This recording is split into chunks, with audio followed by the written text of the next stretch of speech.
নমস্কার, শুরু করছি বেঙ্গল লাইন আর আপনাদের সঙ্গে রয়েছি আমি সানন্দা। প্রথমেই আজকে বেঙ্গল লাইনের যে ইস্যুর দিকে আমরা নজর রাখবো একবার দেখে নেব। বেঙ্গল লাইনের প্রথম ইস্যু মুর্শিদাবাদ, অশান্ত এলাকায় তদন্তে গেল ফরেন্সিক দল, সঙ্গে জেলা পুলিশের সিট। দ্বিতীয় ইস্যু ধুলিয়ানে বাবা ছেলে খুনের ঘটনায় ধৃত অন্যতম অভিযুক্ত জানালেন এডিজি। তৃতীয় ইস্যু কলকাতা, মুর্শিদাবাদের পরিস্থিতি খতিয়ে দেখতে রওনা দিলেন রাজ্যপাল সিভি আনন্দ বোস।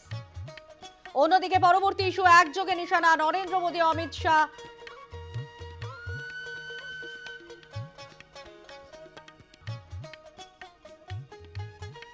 পরবর্তী ইস্যু হাইকোর্ট, মুর্শিদাবাদের অশান্তিতে এখনই এনআইএ তদন্তের নির্দেশ দিল না হাইকোর্ট।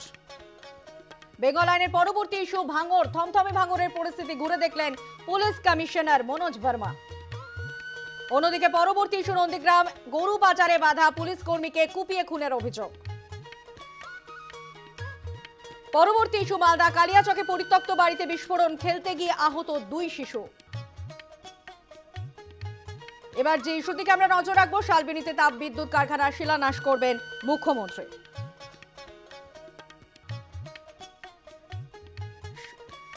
শুরুতেই বেঙ্গল লাইনের যে খবরের দিকে আমরা নজর রাখবো, আমরা শুরুতেই যেদিকে নজর রেখেছি, সুতি শামশেরগঞ্জে আইসি বদল। সুতির আইসি হলেন সুপ্রিয় রঞ্জন মাঝি। সুতির আইসি হলেন সুপ্রিয় রঞ্জন মাঝি, পোস্টিং ছিলেন ভূপতিনগরে। শামশেরগঞ্জের নয়া আইসি সুব্রত ঘোষ, পোস্টিং ছিলেন পূর্ব বর্ধমানে। সুতি শামশেরগঞ্জে আইসি বদল। আপনারা জানেন যেভাবে পরিস্থিতি উত্তপ্ত হয়েছিল সুতি, ধুলিয়ান, শামশেরগঞ্জে। আপনারা জানেন যে গত সপ্তাহে শুক্রবার থেকে যে পরিস্থিতি আমরা দেখেছি এবং মুর্শিদাবাদে আমরা দেখেছি 3 জনের মৃত্যু পর্যন্ত হয়েছে, সেখানে আগুন চলেছে, অবরোধ হয়েছে। তার জেরেই আইসি বদল বলেই মনে করা হচ্ছে সুতি শামশেরগঞ্জে আইসি বদল। আমরা কথা বলবো, আমাদের সঙ্গে টেলিফোন লাইনে রয়েছেন আমাদের প্রতিনিধি মৌমিতা মিত্র। মৌমিতা, কি জানা যাচ্ছে? আর দেখো সানন্দা, একেবারে আমরা গত কয়েকদিন ধরে দেখছি মুর্শিদাবাদের শামশেরগঞ্জ, সুতি বিভিন্ন এলাকা উত্তপ্ত হয়ে উঠেছে, বিক্ষিপ্ত অশান্তির ঘটনা সামনে আসছে এবং এই পরিস্থিতিতেই শামশেরগঞ্জ এবং সুতি থানার আইসি বদল করা হলো। শামশেরগঞ্জের নতুন আইসি হলেন সুব্রত ঘোষ, ভূপতিনগর থেকে তাকে দায়িত্ব দেওয়া হয়েছে শামশেরগঞ্জে। একই রকম ভাবে সুতি থানার নতুন আইসি হয়েছেন সুপ্রিয় রঞ্জন মাঝি। এর আগে যদি পূর্ব বর্ধমানের দায়িত্বে ছিলেন, সেখান থেকে তাকে সুতি থানার দায়িত্ব দেওয়া হলো। আমরা দেখছি গত কয়েকদিন ধরেই যে বিক্ষিপ্ত অশান্তির ঘটনা এবং বাবা ছেলেকে খুনের যে ঘটনা ঘটেছিল, সব মিলিয়ে ইতিমধ্যে সিট গঠন করা হয়েছে, তারা তদন্ত করছে এবং পরিস্থিতিকে যাতে স্বাভাবিক করা যায় সেই বিষয়টাও খেয়াল রাখা হচ্ছে। এবং আজকে দক্ষিণবঙ্গ সুপ্রিম সরকার সাংবাদিক বৈঠকে জানিয়েছেন যে বাবা ছেলে খুনের ঘটনায় আরো একজনকে গ্রেফতার করা হয়েছে, ইনজামুল হক। সব মিলিয়ে এই যে বদলি, প্রশাসনিক স্তরে এই যে বদলি অত্যন্ত তাৎপর্যপূর্ণ বলেই মনে করা হচ্ছে। শামশেরগঞ্জ এবং সুতি 2 থানারই আইসি বদল করা হয়েছে। সুব্রত ঘোষকে দায়িত্ব দেওয়া হয়েছে শামশেরগঞ্জের আইসি পদে এবং সুতি থানার ক্ষেত্রে সুপ্রিয় রঞ্জন মাঝি, তাকে কিন্তু সুতি থানার আইসি হিসেবে দায়িত্ব দেওয়া হয়েছে। মূলত এই সাম্প্রতিক যে অশান্তির ঘটনা এবং যে কারণে শামশেরগঞ্জ, সুতি, জাফরাবাদ এই এলাকাগুলি খবরের শিরোনামে উঠে এসেছে, সেই কারণেই এই বদলি বলেই মনে করা হচ্ছে। ধন্যবাদ মৌমিতা। আমরা কথা বলছিলাম আমাদের প্রতিনিধি মৌমিতা মিত্রের সঙ্গে।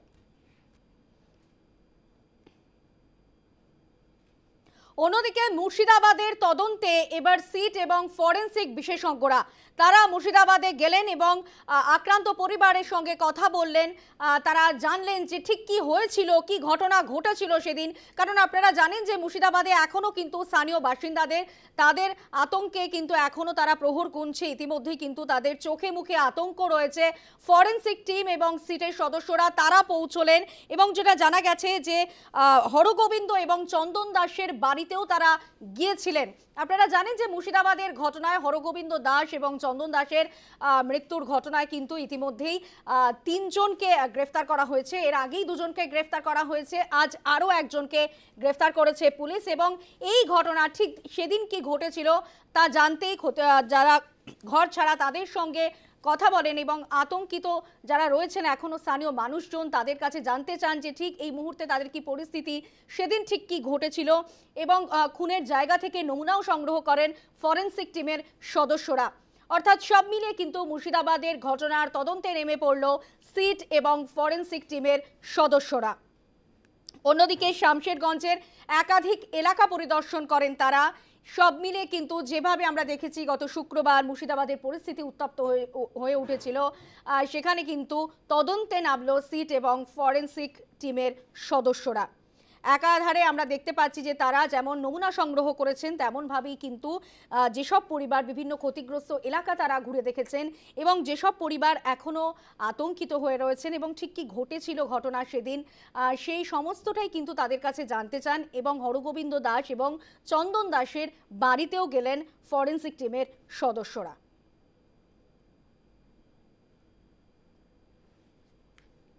গতকাল রাত পর্যন্ত আমাদের 60টা মামলা হয়েছে, 60, গ্রেফতার হয়েছে 274 জনের। রাজনৈতিক পার্টি কালার দেখে অ্যারেস্ট করা হয়নি, যারা অ্যাকচুয়ালি অ্যাকিউজ তাদেরই অ্যারেস্ট করা হয়েছে। না, এরকমভাবে রাজনৈতিক ব্যাকগ্রাউন্ড কাউকে পাওয়া যায়নি, বড় পদাধিকারী কেউ ছিল না। পরবর্তী ইস্যু মুর্শিদাবাদ ধুলিয়ানে বাবা ছেলে খুনের ঘটনায় ধৃত অন্যতম অভিযুক্ত জানালেন এডিজি। ইতিমধ্যে আপনারা জানেন যে মুর্শিদাবাদে বাবা ছেলে খুনের ঘটনায় অর্থাৎ হরগোবিন্দ দাস এবং চন্দন দাসের হত্যার ঘটনায় কিন্তু আরও একজনকে গ্রেফতার করল পুলিশ।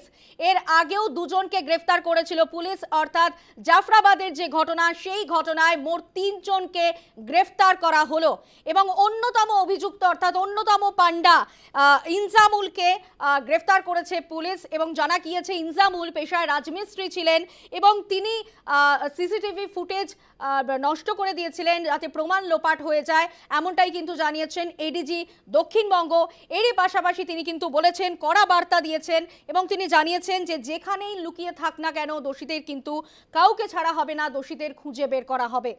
এবং এরই পাশাপাশি আপনাদের যেমনটা জানাচ্ছিলাম, ইনজামুল অন্যতম পান্ডা ইনজামুলকে গ্রেফতার করলো পুলিশ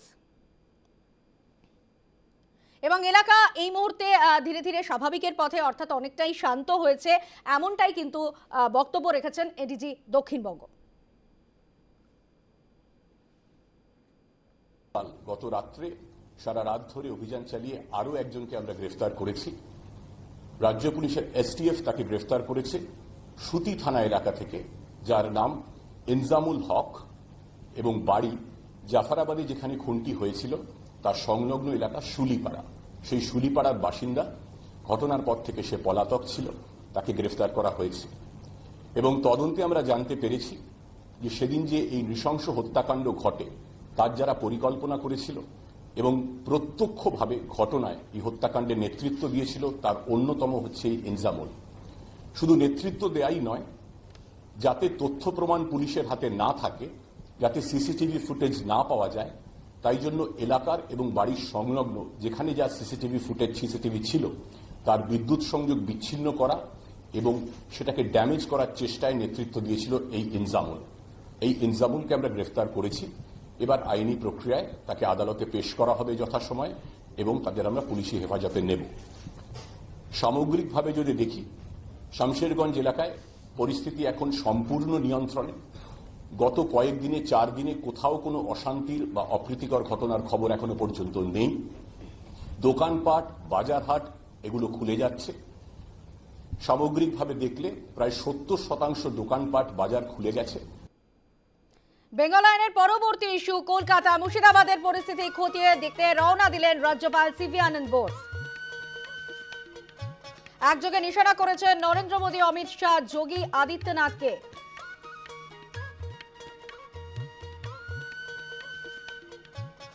ইতিমধ্যে আপনারা জানেন যে মুর্শিদাবাদে যে পরিস্থিতি তৈরি হয়েছে সেই পরিস্থিতিতে ঘরছাড়ারা যেমন গিয়েছিল আপনারা জানেন রাজভবনে রাজ্যপালের সঙ্গে কথা বলতে, তাদের অভিযোগ জানাতে, ঠিক কি হয়েছিল সেই অভিজ্ঞতার কথা জানাতে, এবার রাজ্যপাল সিভি আনন্দ বোস তিনি মুর্শিদাবাদের উদ্দেশ্যে রওনা দিয়েছেন এবং আগামীকাল হিংসা বিধ্বস্ত এলাকা তিনি পরিদর্শন করবেন, তিনি ঘুরে দেখবেন।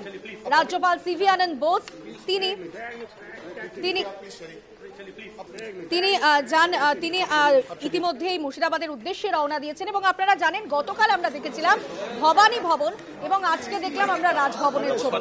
একদিকে ভবানী ভবন, গতকাল আমরা দেখেছি যে ভবানী ভবনের সামনে ডিজিপির সঙ্গে দেখা করতে গিয়ে কিন্তু 3 থেকে 4 ঘন্টা প্রায় অপেক্ষা করতে হয়েছিল ঘর ছাড়াদের, যদিও তারপরেও কিন্তু ঘর ছাড়াদের সঙ্গে দেখা করেননি ডিজি। এবং ইতিমধ্যেই আমরা জানি যে আজকেও কিন্তু সুকান্ত মজুমদার বিজেপি রাজ্য সভাপতি তিনি রাজভবনে যান ঘর ছাড়াদের নিয়ে এবং তিনি নানান রকম অভাব অভিযোগ জানান এবং তিনি বলেন যে ঘর ছাড়াদের একটাই দাবি যে বিএসএফ যেন স্থায়ী ক্যাম্প সেখানে তৈরি করে, না হলে কিন্তু তাদের পক্ষে বেঁচে থাকাটাই সমস্যাদায়ক। এরকমই কিন্তু বিজেপি রাজ্য সভাপতি সুকান্ত মজুমদার তিনি জানিয়ে আসেন। অর্থাৎ একদিকে গতকাল আমরা দেখেছিলাম যে দীর্ঘক্ষণ ধর্নায় ছিল বিজেপি এবং সঙ্গে ছিলেন ঘর ছাড়ারা, তারা তাদের অভিজ্ঞতার কথা জানাতে গিয়েছিলেন ডিজিপির কাছে। অন্যদিকে আমরা আজকে সকালে যে ছবি দেখেছিলাম সেখানে আমরা দেখেছিলাম যে রাজভবনে গিয়েছেন সুকান্ত মজুমদার এবং সেখানে গিয়েও কিন্তু ঘর ছাড়াদের যে দাবি দেওয়া তা জানাতেই কিন্তু রাজভবনে গিয়েছিলেন এবং তারপরেই কিন্তু রাজ্যপাল সিভি আনন্দ বোস তিনি আশ্বস্ত করেন, তিনি আশ্বাস দেন এবং তারপরেই রাজ্যপালের এই পদক্ষেপ। তিনি ইতিমধ্যেই মুর্শিদাবাদের উদ্দেশ্যে রওনা দিয়েছেন এবং আগামীকাল হিংসাবিধ্বস্ত এলাকা তিনি পরিদর্শন করবেন। সুকান্ত মজুমদার আজকে কি বললেন আপনারা জানেন যে ইতিমধ্যেই রাজভবনে গিয়েছিলেন বিজেপি রাজ্য সভাপতি সুকান্ত মজুমদার ঘর ছাড়াদের নিয়ে, তাঁর কি বক্তব্য শোনাবেন। এনারা প্রত্যেকে একটা দাবি সবার আগে করেছেন, সেটা হচ্ছে ওই এলাকায় বিএসএফ ক্যাম্প প্রয়োজন। বলছে পুলিশকে নাকি ওরা মানেই না। আমরা যে বরাবর বলে এসেছি দুধেল গাই বলে মুখ্যমন্ত্রী এমন অবস্থা করেছে পুলিশকে মানে পর্যন্ত, কিন্তু এটা চলতে পারে না। এবং আমরা মাননীয় গভর্নরকে বলেছি প্রয়োজনে আপনি শক্ত পদক্ষেপ নিন, সেটা সংবিধান কি পারমিট করবে সেটা মাননীয় গভর্নর সাহেব এবং অবভিয়াসলি অ্যাডমিনিস্ট্রেশনের ব্যাপার। কিন্তু মাননীয় গভর্নর সাহেব যেতে রাজি হয়েছেন, সেই জন্য আমি তাকে ধন্যবাদ জানাই। উনি কালকে যান ওখানে, আমরা এটা চাইছি, এনারাও চাইছেন যে খুব করে যে উনি যেন ওখানে যান। এদিকে মুখ্যমন্ত্রী মমতা বন্দ্যোপাধ্যায় তিনি বলছেন যে চাইলে মুর্শিদাবাদে আমিও যেতে পারতাম, কিন্তু ঠিক সময়ে যাব। এবং সেখানে তিনি বলছেন যে এখনই না যাওয়ার একটা মুর্শিদাবাদে না যাওয়ার একটা আবেদন করেছেন মুখ্যমন্ত্রী মমতা বন্দ্যোপাধ্যায়। তিনি রাজ্যপালকে সে কথাই বলেছেন যে চাইলে তিনিও যেতে পারতেন, কিন্তু তিনি ঠিক সময়ে যাবেন। রাজ্যপালকে অনুরোধ করেছেন যে 2 দিন অপেক্ষা করে যান, এমনটাই পরামর্শ দিয়েছেন মুখ্যমন্ত্রী মমতা বন্দ্যোপাধ্যায়। তারপরেও কিন্তু রাজ্যপাল সিভি আনন্দ বোস তিনি সিদ্ধান্ত নিয়েছেন এবং তিনি ইতিমধ্যেই মুর্শিদাবাদের উদ্দেশ্যে রওনা দিয়েছেন এবং আগামীকাল মুর্শিদাবাদের হিংসা বিধ্বস্ত এলাকা তিনি পরিদর্শন করবেন। মুখ্যমন্ত্রী মমতা বন্দ্যোপাধ্যায় কি পরামর্শ দিয়েছেন, কি বলেছেন, কি বক্তব্য, একবার নজর রাখবো। যে এখন মানুষের কাছে যেটা প্রয়োজন সেটা হচ্ছে কনফিডেন্সটা বিল্ড আপ করা, সেই কাজটা প্রশাসন করছে। তা নাহলে আমি নিজেও যেতে পারতাম, তাহলে আমি যাচ্ছি না কেন? আমি তো যাবো ঠিক টাইমে। এখনই আমি যাওয়া মানে তাহলে আমি গেলে অন্যরা কেন যাবে না? আইন তো can't be discriminated between one to another. আমি অ্যাপিল করব মাননীয় রাজ্যপাল মহাশয়কে, please wait few days more. আগে ওদের মধ্যে কনফিডেন্সটা বিল্ড আপ হোক, কারণ কেউ তো বাইরে থেকে এসে অত্যাচারটা করেছে, তার মধ্যে পোশাকধারীও আছে, আমাদের নয়। তারা ভয়ও দেখাচ্ছে। আর ত্রিপুরায় হয়েছে বলুন, ত্রিপুরায় যেতে, মণিপুরে হোম মিনিস্টারকে যেতে বলুন, ত্রিপুরায় যেতে বলুন, আসামে যেতে বলুন। ত্রিপুরা তো আমাদের হাতে নেই, আসাম তো আমাদের হাতে নেই, মণিপুর তো আমাদের হাতে নেই, আর বর্ডারও আমাদের হাতে নেই। Please remember. অন্যদিকে আপনাদেরকে জানাবো যে মুখ্যমন্ত্রী মমতা বন্দ্যোপাধ্যায় তিনি যেমন অনুরোধ করেছেন রাজ্যপাল সিভি আনন্দ বোসকে যে 2 দিন অপেক্ষা করুন, এমনটা পরামর্শ দিয়েছেন। মানুষের আস্থা ফেরাচ্ছে প্রশাসন, কেন্দ্রীয় স্বরাষ্ট্রমন্ত্রীকে বলুন মণিপুরে যেতে, এমনটাই যখন পরামর্শ দিয়েছেন, কিন্তু তারপরেও ইতিমধ্যেই মুর্শিদাবাদের উদ্দেশ্যে রওনা দিয়েছেন রাজ্যপাল সিভি আনন্দ বোস। কি বলেছেন এই প্রসঙ্গে শোনাবো।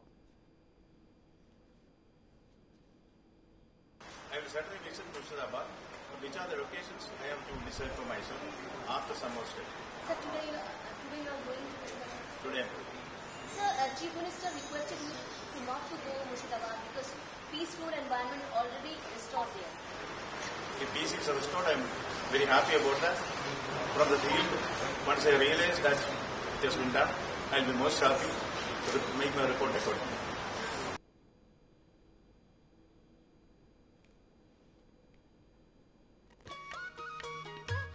বিরতির পর বেঙ্গল আইনের যে ইস্যুতে নজর রাখবো, মুর্শিদাবাদের অশান্তিতে এখনই এনআইএ তদন্তের নির্দেশ দিল না হাইকোর্ট।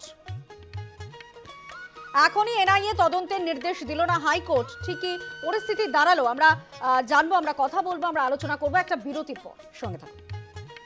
ফিরে এলাম বিরতির পর, দেখছেন বেঙ্গল লাইন। এবার বেঙ্গল লাইনের যে ইস্যুর দিকে আমরা নজর রাখবো, হাইকোর্ট মুর্শিদাবাদের অশান্তিতে এখনই এনআইএ তদন্তের নির্দেশ দিল না হাইকোর্ট।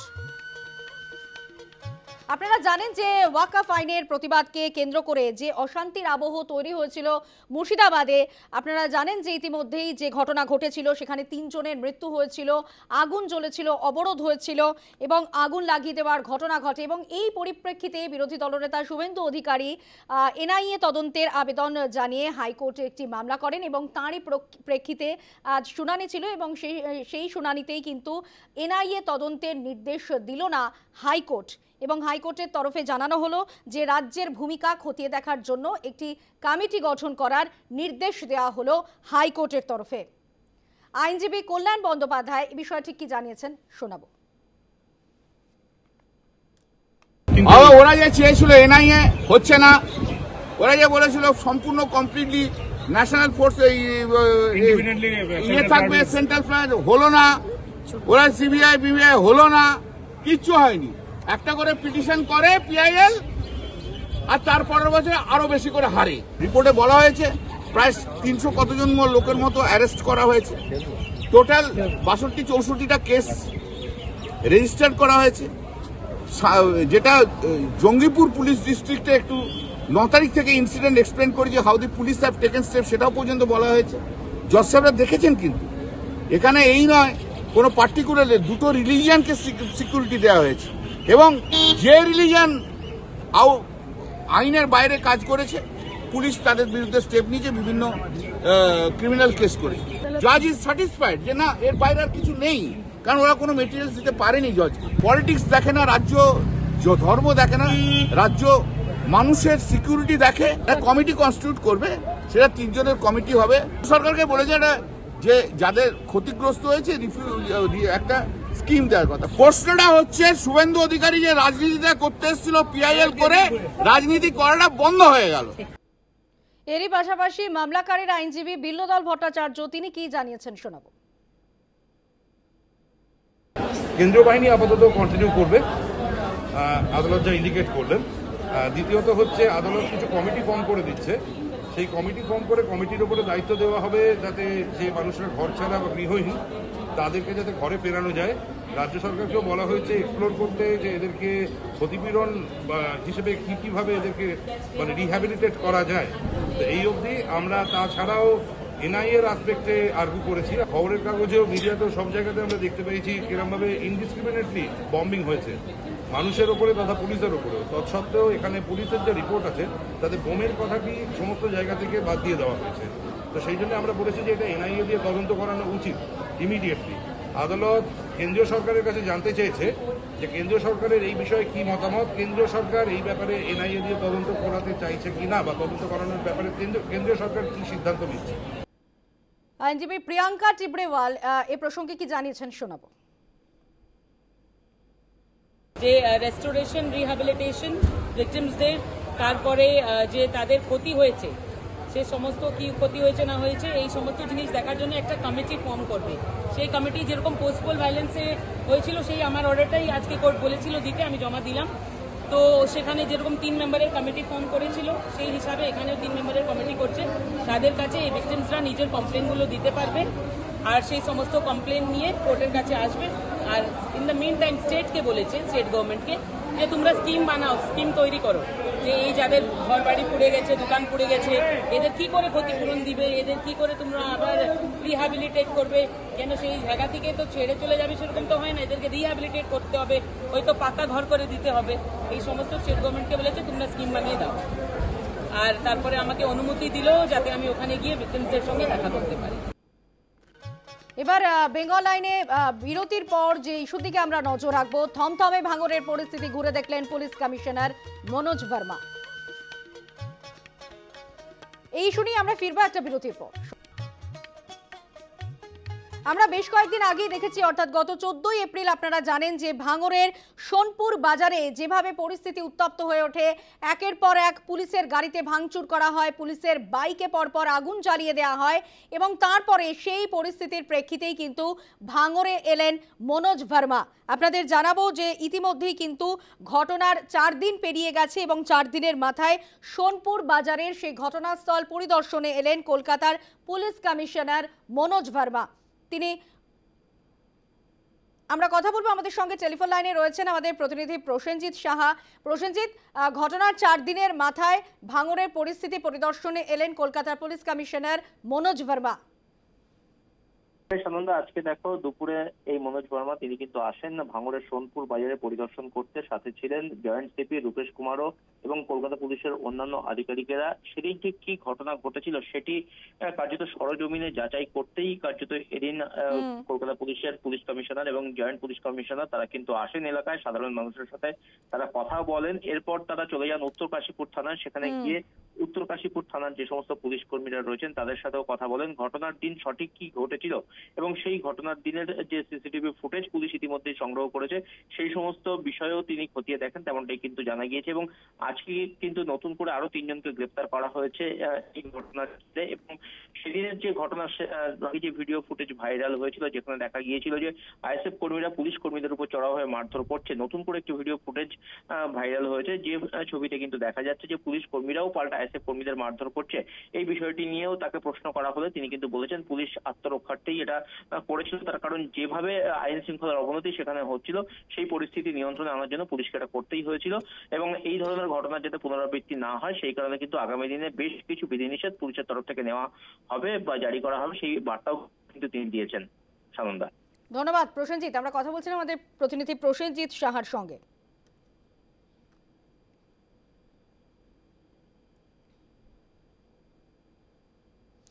এই প্রসঙ্গে জয়েন্ট সিপি কি জানাচ্ছেন শোনাবো আপনাদের। আমরা এই সেই দিনকার ইনসিডেন্ট যেটা আছে ওটা আমরা দেখতে এসেছি। ওটা খারাপই ইনসিডেন্ট হয়েছে, যেটা অফিসিয়ালি আমরা আগেই জানিয়ে দিয়েছিলাম দ্যাট মিটিংয়ের পারমিশন নেই। এইখানে যেটা ইনসিডেন্ট হয়েছে, আমাদের টিম এখানে যারা ডিউটি করছিলেন ওনারা মানে ওদের সঙ্গে কিছু ছেলেদের এখানে তর্কাতর্কি হয়েছে, স্কাফলিং হয়েছে, 2 জনকে পুলিশ ডিটেন করেছিল। তারপরে এখানে যারা মব ছিল ওরা স্টোন পেল্টিং করে অ্যান্ড পুলিশকে অ্যাসল্ট করে। তারপরে পুলিশের কিছু বাইকস ড্যামেজ হয়, একটা আমাদের পিসিআর ভ্যান ছিল সেটা ড্যামেজ হয়। তো এই ইনসিডেন্টের আমরা অনেক এভিডেন্স আমরা পেয়েছি। ওই বেসিসে এখন অবধি 19 পারসনস ওদেরকে অ্যারেস্ট করা হয়েছে।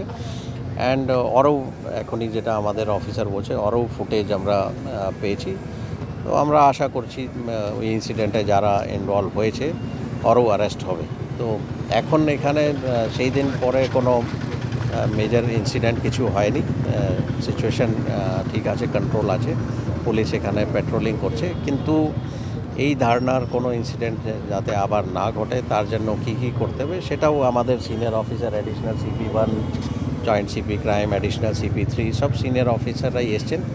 আমরা রিভিউ করে দেখছি এখানে ভাঙ্গর ডিভিশনে পুলিশিং যাতে আরও কীভাবে আরও বেটার করা যায়। আমরা শুনলাম সিপি জানালেন যে এখনো পর্যন্ত সোনপুরের বাজারের ঘটনায় মোট 19 জনকে গ্রেফতার করেছে পুলিশ। বেঙ্গল লাইনের এবার পরবর্তী ইস্যুর দিকে আমরা নজর রাখবো। নন্দীগ্রামে গরু পাচারে বাধা, পুলিশ কর্মীকে কুপিয়ে খুনের অভিযোগ।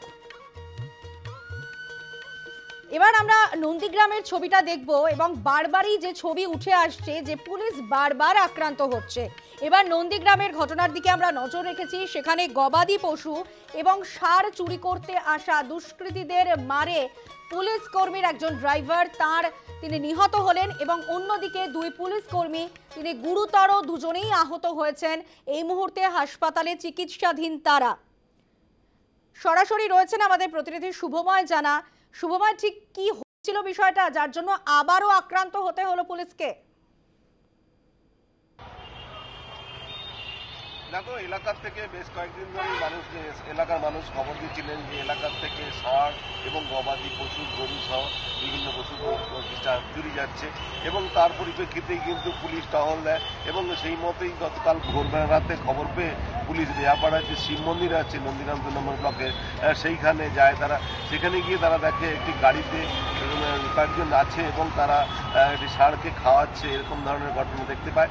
দেখতে গিয়ে তারা তখন তাদেরকে চেজ করে এবং তাদেরকে জিজ্ঞাসাবাদ করতে যায়। তখনই তারা পুলিশকে মারধর করে এবং হঠাৎ করে যে পুলিশের যে গাড়ির ড্রাইভার ছিল সহদেব প্রধান, তাকে খোঁজালির কোপ চালায় এবং যে পুলিশ কর্মী যারা ছিলেন তাদেরকে মারধর করে।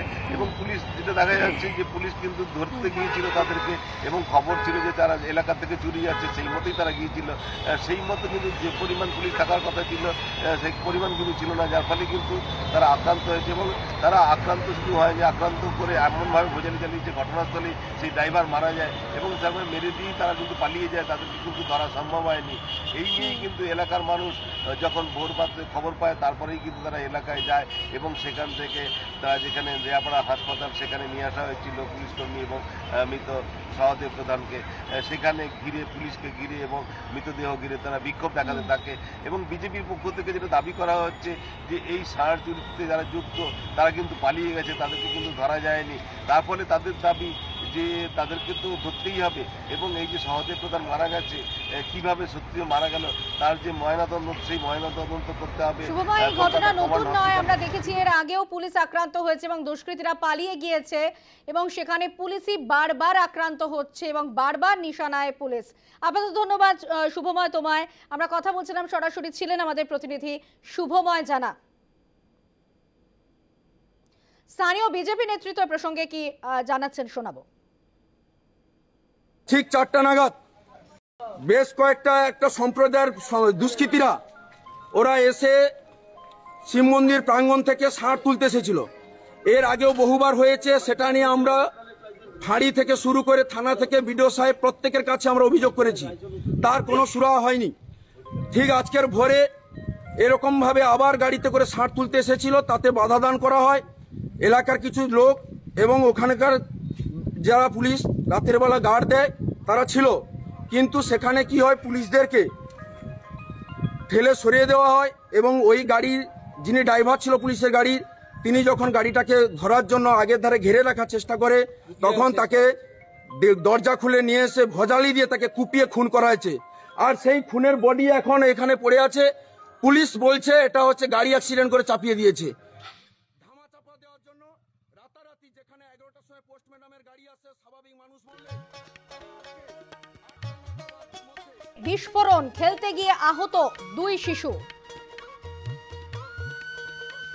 আমরা মালদার ঘটনায় নজর রাখবো। মালদার কালিয়াচকে আবারও যে ঘটনা সামনে আসছে, সেই বোমা, সেই বিস্ফোরণ, আহত হয়েছে 2 শিশু। খেলতে গিয়ে 2 শিশু আহত হয়েছে মালদার কালিয়াচকে। আহতদের নিয়ে যাওয়া হয়েছে হাসপাতালে। পরিত্যক্ত বাড়িতে খেলতে গিয়েই এই ঘটনা। আমাদের সঙ্গে টেলিফোন লাইনে রয়েছেন আমাদের প্রতিনিধি রাজীব ঘোষ। রাজীব, সেই খেলতে গিয়ে বোমার আঘাতে আবারও 2 শিশু আহত হবার ঘটনা।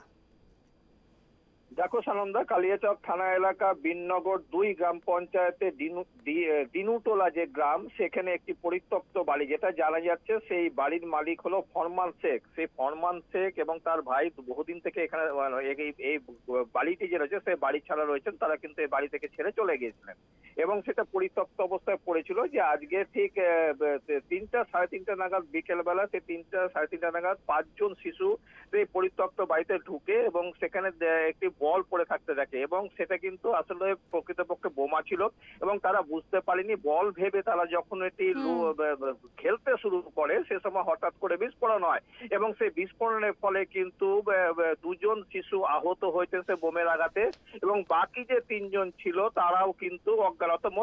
মোট 5 জনই কিন্তু সেখানে সংজ্ঞাহীন হয়ে পড়ে এবং সেই আওয়াজ শুনে আশেপাশে গ্রামবাসীরা তারা ছুটে আসে এবং দেখে যে তারা প্রত্যেকে অজ্ঞান হয়ে পড়ে রয়েছে এবং তাদেরকে স্থানীয় হাসপাতালে নিয়ে যাওয়া হয় এবং একজন শিশুর অবস্থার অবনতি হলে তাকে মালদা মেডিকেল কলেজ হাসপাতালে পাঠানো হয়েছে এবং সেই এলাকা কিন্তু ঘিরে রাখা হয়েছে। পুলিশ তদন্ত শুরু করছে, সেখানে বোমা স্কোয়াডকেও ডাকা হয়েছে এবং আর কোনো বোমা সেখানে রাখা হয়েছে কিনা তাও কিন্তু তল্লাশি চালাচ্ছে পুলিশ।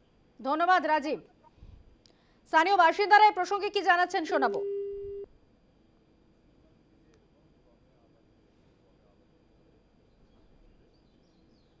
অজ্ঞান হয়ে গেছে। কার বাড়িতে এটা হয়ে গেছে? ওই আর কি বলছে ফরমানের বাড়িতে। এরা কেউ থাকে না এখানে? না, এরা কেউ থাকে না। ফরমান মারা গেছে। দানেশের বাড়িতে কেউ থাকে না, ফরমানের বাড়িতেও থাকে না। বেঙ্গল আইনের বিরতির পর যে ইস্যুতে আমরা নজর রাখবো, শালবনীতে তাপবিদ্যুৎ কারখানার শিলান্যাস করবেন মুখ্যমন্ত্রী। নবান্নে ঘোষণা করলেন মুখ্যমন্ত্রী মমতা বন্দ্যোপাধ্যায়। এই ইস্যু নিয়ে আমরা ফিরবো একটা বিরতির পর, সঙ্গে থাকুন।